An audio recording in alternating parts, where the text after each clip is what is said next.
evening, everyone. My name is Sriram from the Commodity and Currency Research Desk from Reliance Securities. This is the Commodity and Currency Outlook for 17th August 2022. So, starting with the commodity side of things, starting with energy, international oil and domestic oil prices remained near 6-month low this Tuesday afternoon and evening session, as weak US and Chinese data sparked concerns about a global economic slowdown that could have a major impact on the fuel demand going forward.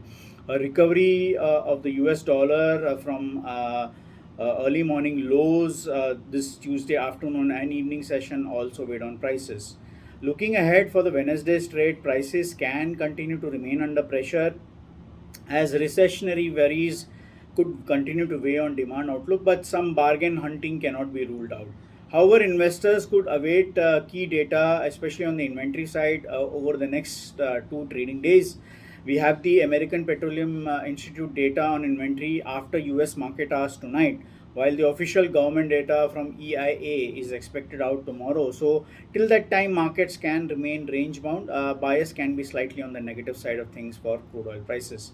Moving to the bullion side of things, international and domestic gold and silver pressure continued to face headwinds this Tuesday afternoon and evening session, weighed down by expectations that the US Federal Reserve will continue to aggressively hike rates going forward despite signs of easing inflation and slowing growth.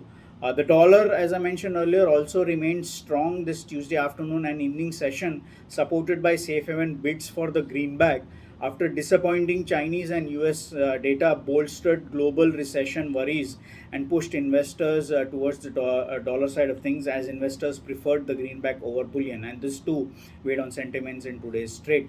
Looking ahead for the Wednesday side of things, international domestic gold can continue to remain under pressure, can underperform other asset classes over the next couple of days, but investors will be awaiting details from the FOMC meeting minutes, which is scheduled for release tomorrow evening. So bias still remains on the negative side of things, but some again bargain hunting from lows cannot be ruled out, but overall bias still remains on the negative side for gold and silver.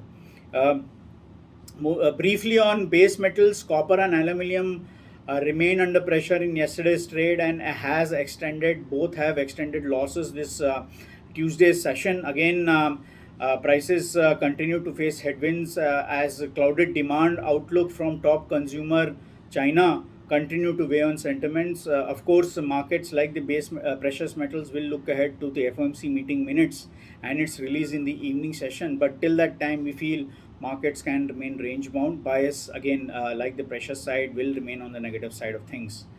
Finally, on the currency side, of course, the Indian currency and bond markets were shut today on account of local holiday. But on Friday, we saw brief depreciation of the currency.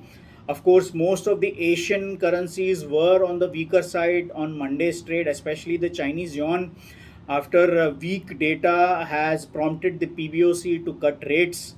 But overall, most of the Asian pairs and the emerging market peers were under pressure in yesterday's trade, and overall we see markets will await, like the commodity side of things, will await the FOMC meeting minutes, which is due tomorrow. Again, to reiterate, the dollar index again recovered from the lows of the session, early morning session, and has recovered significantly in this afternoon and evening session trade in Tuesday.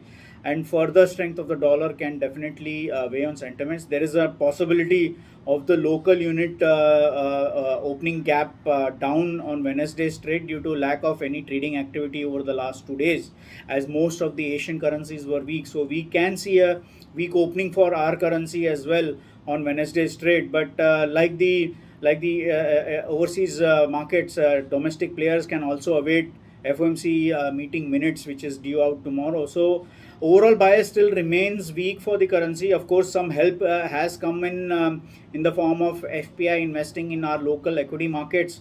Of course, RBI has also remained proactive to curb further volatility in the currency market. So I think a further weak opening, of course, will bring RBI back into action, and they might intervene to reduce the volatility in the market, and that can support the local unit during the Wednesday's trade. But overall trend still remains on the weaker side for our rupee.